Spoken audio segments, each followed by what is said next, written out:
believe something very magical can happen when you read a good book. The world belongs to those who read. Parul Agrawal is one of the leading business growth strategists, an engineer, and entrepreneur. She is an international best-selling author, TEDx speaker, and contributor for publications like Forbes and Entrepreneur. And she is also our program in charge for Magical Baatein. Magical Baatein is a non-profit cohort for underprivileged kids. On this platform, we will encourage speaking and writing skills with proper training and guidance to all those who actually need it. I'm so glad you're connected today with us. Thank you so much, Rashid. It's truly my honor, truly my pleasure to be here. And so, Parul, I would request you to please tell us something about yourself, your journey, and how it has been for so many years. I mean, going back to my childhood, I grew up in India in a small town, but it's not really small, Roorkee, which probably everybody knows because of the IITs there. So education was a big part of my life. And I ended up pursuing my engineering. So after my 12th, I pursued my bachelor's in engineering from Bombay. In 2004, I moved to United States because I got married, and after marriage, I moved here. The natural progression was obviously to pursue a master's degree because I had heard so much about the higher education in this country. So I pursued my master's, and I ended up doing 2 master's degrees, one in electrical engineering and the other one in material science engineering. And then I was also working in a corporate here as a material scientist. Somehow that never excited me, and I decided to leave everything and pursue holistic sciences. So holistic nutrition was something which was always very close to my heart. And I thought, okay, you know, I have the opportunity. There is this wonderful program that is coming out here in my town. So I ended up enrolling, and I did a diploma as a personal trainer and a holistic nutritionist. And I liked it so much that I ended up doing multiple certifications as a holistic health coach, prenatal health coach, prenatal yoga. I mean, like, you know, you name it, medicinal juicing instructor. And while I was doing this, I started my entrepreneurial journey by offering, you know, workshops and courses to people, the South Asian community in the US, to live a healthy lifestyle. I live in Phoenix, we call it a valley. So all across the valley. And that motivated me to write a book on green juicing. So that's how I wrote my first book. And I came to know about the publishing process through my book, how to market books, how to write a book, how to publish a book.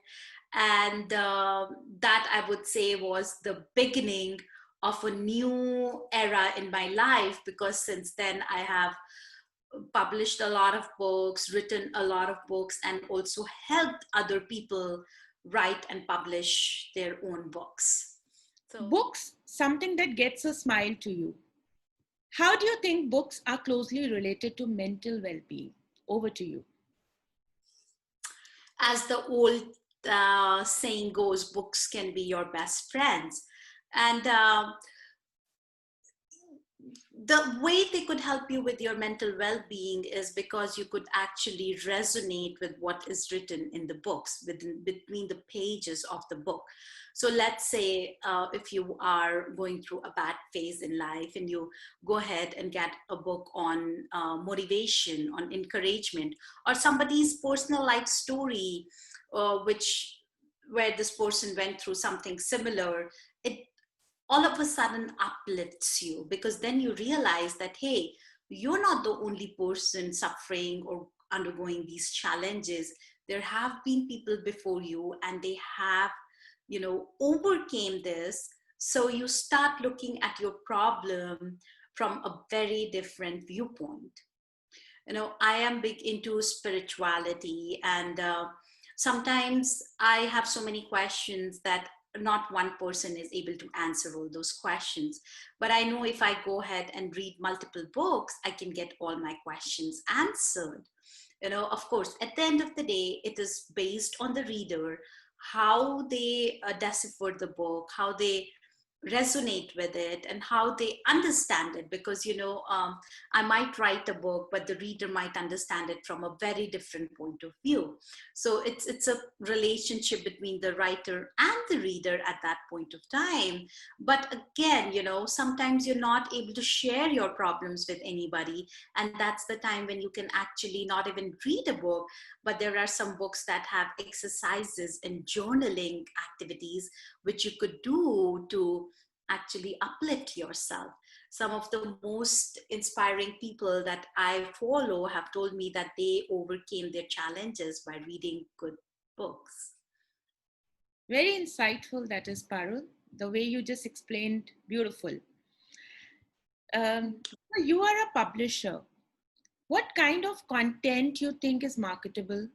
What are the points you look for when you help them decide that this needs to go to the market or this doesn't need to go to the market? Tell us about that. That's a great question. You see, because I would think that most of the books are marketable. Okay, and that's why they say best selling book, they do not say best writing book, because they're not looking at the author, they're looking at the author plus how we are actually marketing the book. However, having said that, there are certain things that we need to take care while publishing a book. It cannot be badly edited. You cannot have grammar mistakes and grammar issues every now and then, because that is a big no-no, at least in my eyes, right? We need to format the book properly, it's also called typesetting. So, making sure that it's readable, it's presented beautifully. It's not just, you're uploading a Word document and printing it. That doesn't make sense at all. You have a beautiful cover to attract the readers, right? Because obviously cover is the first thing that they're going to look at. So definitely you need a good professional cover. You also need content that people will like. And what do I mean by that? Most of the time authors say, hey, it's my book and I'm really proud of it and definitely people will like it. Of course, because as an author, we are biased towards our work. It's our baby, right? Everybody loves their own baby. So now, sometimes what happens, authors keep talking about themselves, right? Their story, their issues, their challenges. That's good. But at the end of the day, the reader wants to know what's in the book for me, right? And especially like if I sit down and talk about my story, yes, my family, my friends might be interested, but why would that person on the street be interested in my story, right? I'm not a celebrity, I'm not a prime minister. So that way we have to, even if we are writing our own story, it needs to speak to the reader in the form that it provides them value. Okay, if my story is inspiration, I could give them some steps that I use to overcome the challenges in my life. In non-fiction books, they say that there is nothing new because everything is already out there. However, there is always a new way of telling an old story, right? So you have to come out with a way that will excite the readers to read your book and also recommend it further to others. That's how your book truly is marketable, when people start talking about the book, even without you talking about it. And that's a great point, that you can always tell your story, the old story, in a new way. And I think that is the reason we are doing this initiative, Share Your Story. And I think it's a super hit because times are changing and everyone is, they're experiencing new things, especially with the COVID. the business solutions, the way of thinking, everything has changed. I Absolutely. think that's, yeah. So that's great. So, Parul, with changing trends, you think ebooks are in, or people still like paper? What are your views on this? Yes. So what I have experienced is both have their own market in place. Okay. Uh, with the COVID situation, people are a little bit hesitant to buy anything which is, a product because of that contact, surface contamination. And I have seen that in the last few months, the ebook market has skyrocketed, and also ebook prices have gone up because more and more people are buying the ebook. So, which means that there is more demand, so there is more supply, but also the buying power of the consumer is more in that respect. So instead of $4.99, they're putting a book at $9.99, $9.99, just because they know that yes, there is market and people will be buying it. So is that generic for all books? I would say no. So that might work really well for fiction kind of books, romantic kind of books, novels that people read and they're done and they do not have to go back to it again.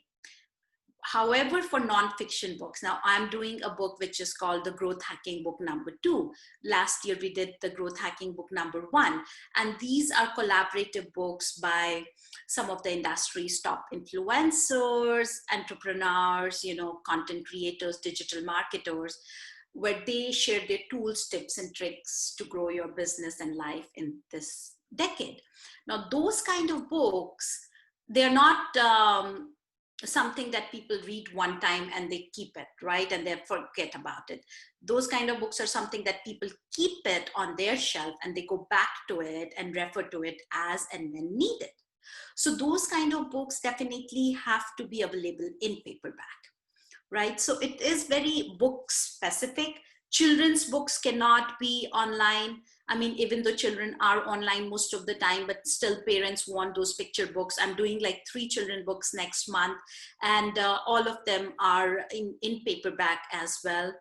And the good thing with most of the publication platforms such as Amazon or Ingram Spark, which are more popular, is that you could publish a book both as an ebook and a paperback at the same time. Yeah, you put it very well, and I totally buy what you just said. Parul, developing reading skills in children, board, and you're already on board for this initiative of ours, the cohort for underprivileged kids, where they will be learning writing skills, speaking skills. So you tell us that what is your strategy now to go forward with this campaign, this initiative with us? Have you thought of something different because you will be heading it? To encourage children to read and write, I think we need to make it a part of their activity. Just like they are brushing their teeth, we have to make it, hey, okay, 20 minutes you read before you go to bed. Even if it is 10 minutes, like sometimes I tell my son, even if it is 5 or 10 minutes, you have to read before you go to bed, right? So reading has to be a part of their daily routine, and maybe even writing. They need to inculcate these skills to move ahead in life, These days, what I do, it's a very good tip, actually. Everybody should do this.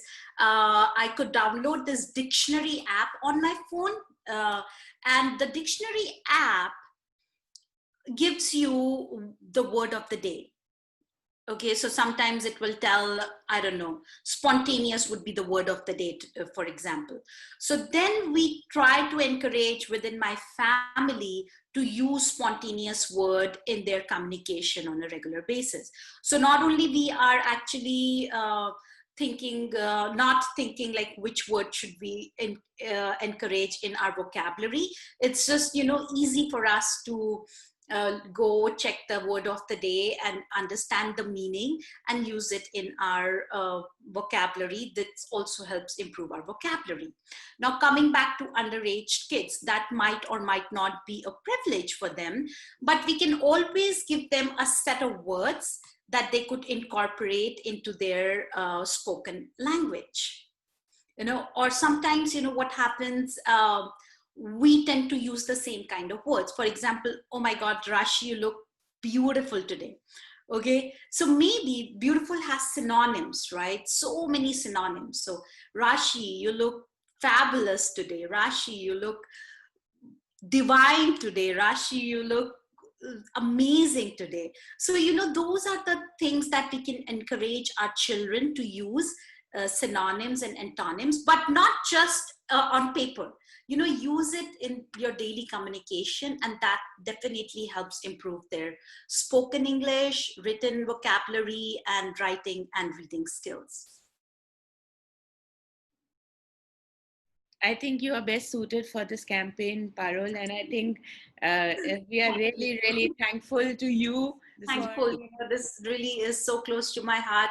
I know we haven't started working on it, but this is such a beautiful way of giving back to the community, and I feel so grateful and blessed, actually. And she will be developing the entire program for us, and we will be doing it on ground here, helping all those kids who actually aren't getting a chance to write, and they are good writers. They are good orators, but they're not getting a chance to speak.